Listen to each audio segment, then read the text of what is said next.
Hey y'all, welcome back. Thank you so much for coming back to visit. I am so happy to be here with you guys today. If you can't tell, I'm just so excited. If this is your first time here, thank you so much for taking the time to stop by and visit and see what goes on here. I hope that you enjoy this time here that we are spending together as we talk about the Word of God and decide to subscribe and become part of this community. So, we are talking about the women of the Bible. And today I want to talk about Shifra and Pua. Now, you don't hear a lot about these two women, and these two women were not like in your face. Everybody knew who they were. They were involved in everything. They were prophetesses. But these two women made a huge impact on the lives of the Hebrews. Okay, so I'm also going to be speaking about Miriam, which is she's a little more well known, being the sister of Moses and Aaron. But I'm going to start off with Shifra and Pua. So these two women can be found in Exodus chapter 1, verses 15 to 21. And both of these women were Hebrew midwives. So they were not scholars. They were not any kind of royalty. They weren't trying to be anything other than who they were, and that was midwives. Now, Pua means splendid or brilliant, radiant, and Shifra is beautiful, fair, or shining. So I find it fitting that these two women's names mean who they were. Basically, they were brilliant, they were fair,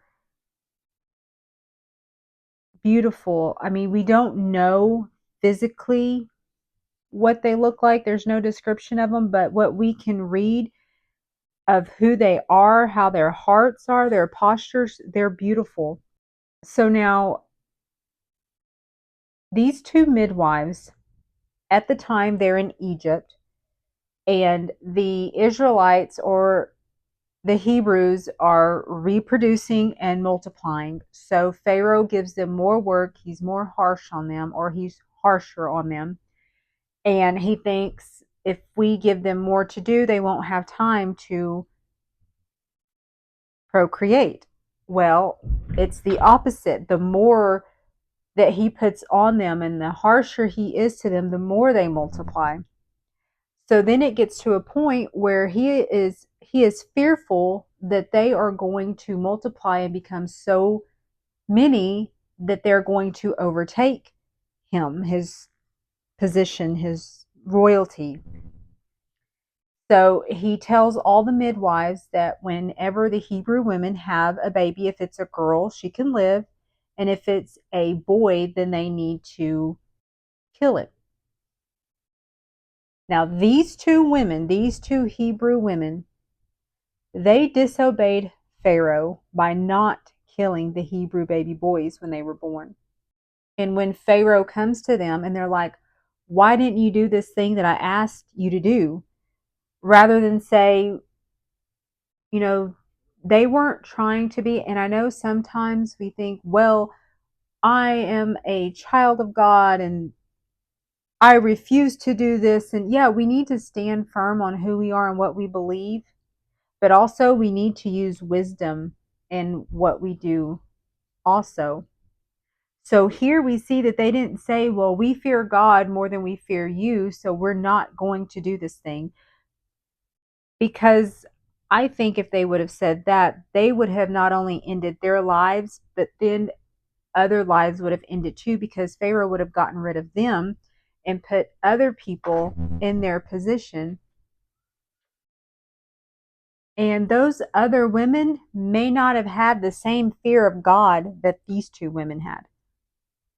They may have known God, but not had that same amazement of who God is. that these two women had, that they were not going to go against God. So they tell Pharaoh in verse 19, the midwives said to Pharaoh, because the Hebrew women are not like the Egyptian women, for they are lively and give birth before the midwives come to them. So they're like, there's nothing we can do about it. Before we even get there, they've already had the child, and there's nothing we can do. And it goes on to say, God dealt well with the midwives, and the people multiplied and grew very mighty, and the midwives feared God, and because the midwives feared God, he provided households for them. Now, as I was reading and I was getting into this, I read that some believe that that phrase, he provided households for them, means that he provided them with families. And some say that, I didn't go on, like I said, I didn't go too deep down the rabbit hole with this, but some said that that phrase could mean that he provided them with a dynasty or a legacy as far as households. So I'm not quite sure which one it is. Like I said, I didn't go too deep in either one of those directions when I was reading it. I just found that interesting that it could have meant that he gave them a family, children, husband, whatever, or it could mean because of what they did, they left a legacy. I don't know. I'll have to read more into that. Either way, they were blessed. So now these women who feared God more than Pharaoh, even though they didn't know what was going on, they didn't know the purpose or the plan that God had for these people, his people, but they knew that they were going to be obedient to God.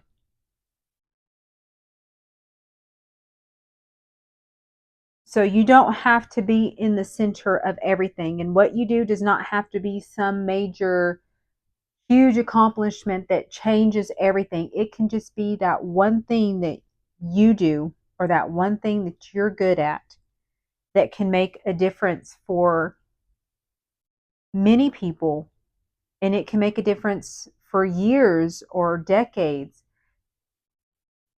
Just like with these two women, what they were doing to make a difference, to be used by God, was not anything other than what they normally would be doing, their job, midwives. But God worked in them and through them because he had a plan, and they helped save all these babies. Now I'm going to switch over and talk about Miriam.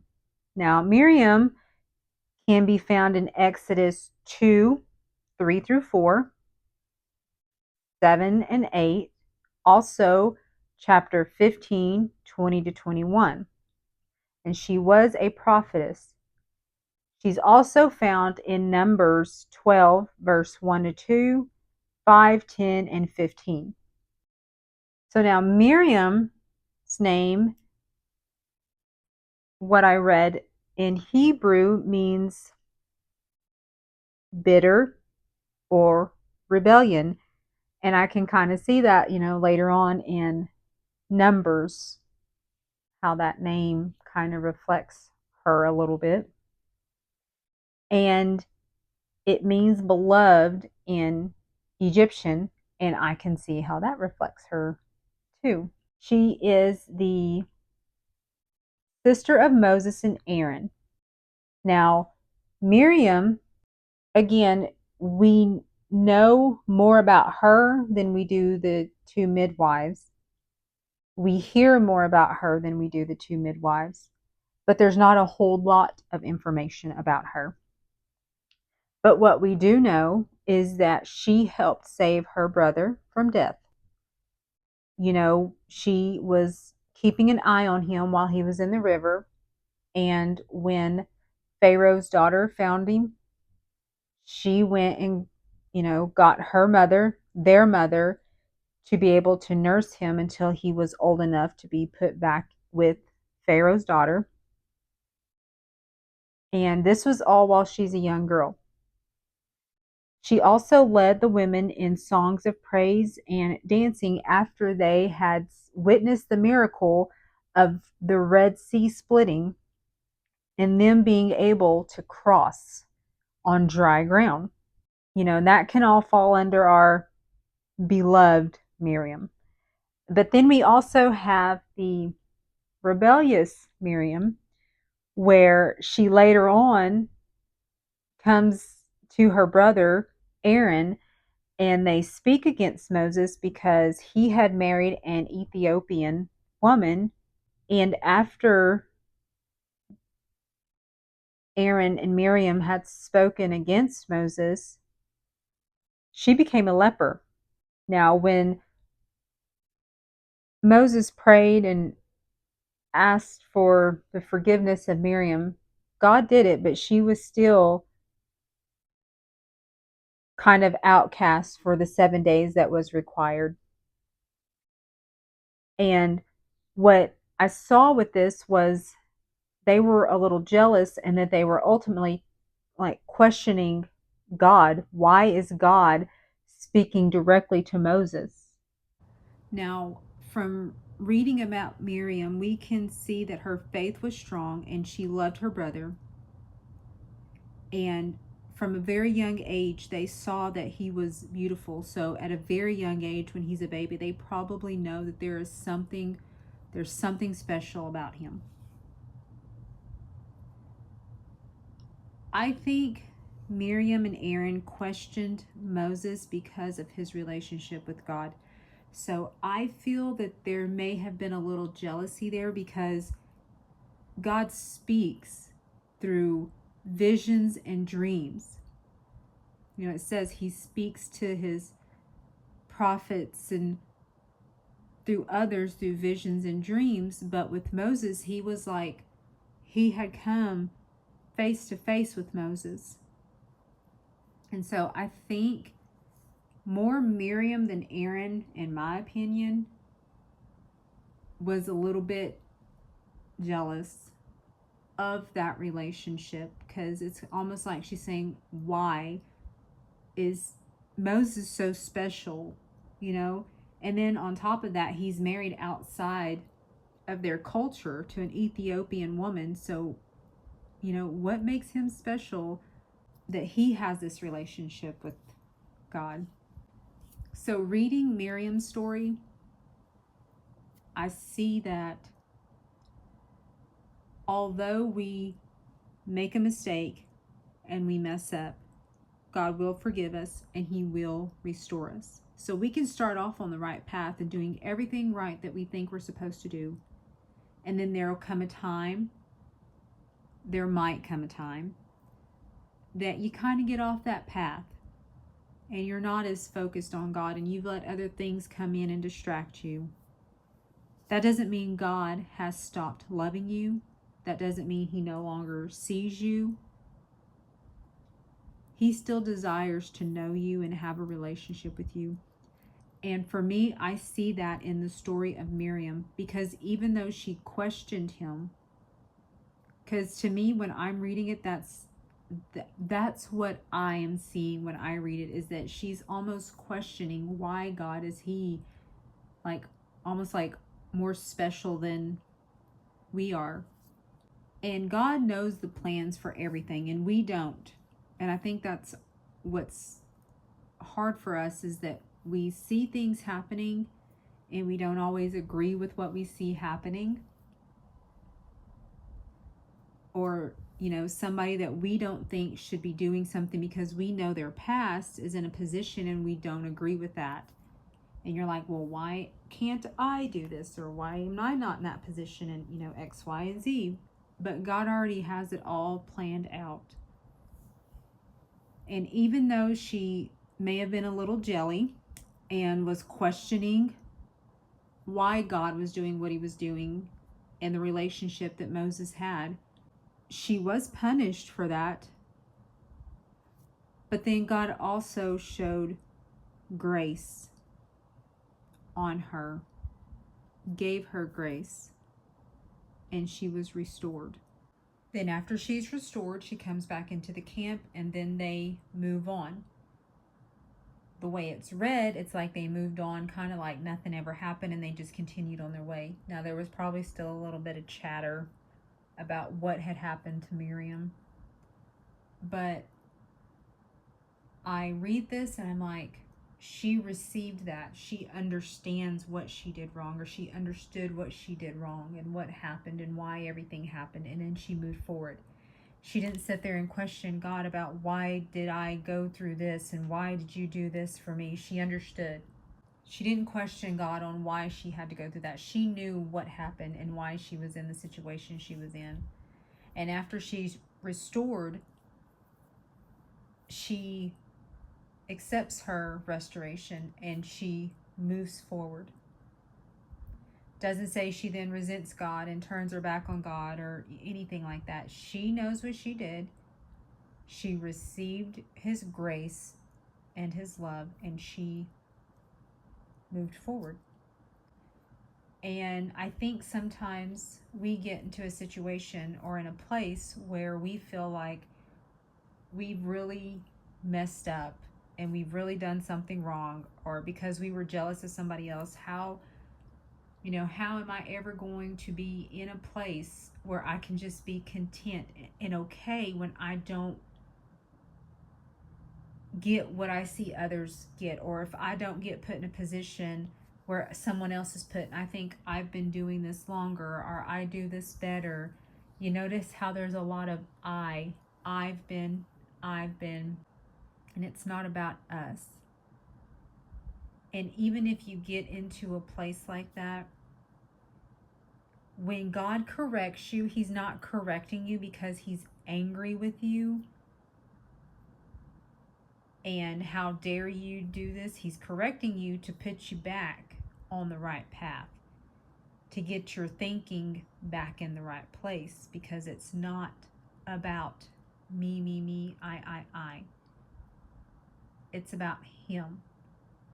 So he corrects you to get you back to the place where you can continue to move forward, where you can receive his grace and his love and move forward and share his love and his grace with others, share his words of truth with others, bring others in to a place where they feel comfortable and seen and loved, so that you can tell them about our God, our mighty God, who restores, who loves, who has mercy, who wants nothing more than to have a relationship with each and every one of his children, no matter what mistakes have been made.